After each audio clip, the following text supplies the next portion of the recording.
যে शेख के हैं चार हक रख उनको याद इत्तिलाओ इत्तिबाओ एतेकादो इनकियाद। কোন আল্লাহওয়ালার সঙ্গে সম্পর্ক যদি কেউ রাখে আর যদি ইত্তিলা নিজের অবস্থাটি তার কাছে জানায়, সে অবস্থা হলো যে আমি নূর দেখি, আল্লাহ ছাড়া কিছু আমার মনে নাই, খুব এই ডাক্তারের চেম্বারে প্রবেশ করে বলল কি অবস্থা স্যার, মাথা থেকে পা পর্যন্ত খুবই সুস্থ, খুব ভালো আছি। ভাই আসছেন কেন?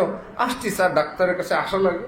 এটা না, শায়েখের কাছে গিয়ে নিজের বুজুর্গিয়ার ফুটানি শোনানোর জন্য না, নিজের ত্রুটি বিচ্যুতি কমতি পাশাপাশি যদি কোনো ভালো কোনো হালাত থাকে সেটাও জানারও চাই। দেখা যাবে যেটা ছিল ভালো হালাত, শায়েখ বলে দিলেন হ্যাঁ শয়তানির জায়গা নাই, ধোকা দিতে আসছো।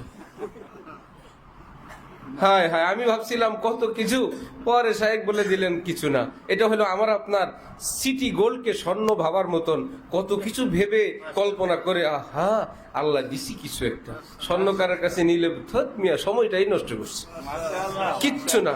ঠিক মুরিদ যখন এরকম দেখে আহা কি জানি অর্জন করে বসে আছি, না জানি ভিতরে ভিতরে ওলি আল্লাহ হয়ে গেছে, আল্লাহ জানে। শায়েখের কাছে গিয়ে বলে শয়তান কান্দর, হায় হ্যাঁ কি কই গেল, পীরগিরি কোথায় গেল। এই জন্য শায়েখ দরকার, আল্লাহওয়ালা দরকার, কামিল দরকার, যার নজরের এক্সরে একদম সবকিছু ক্লিয়ার হয়ে যায়।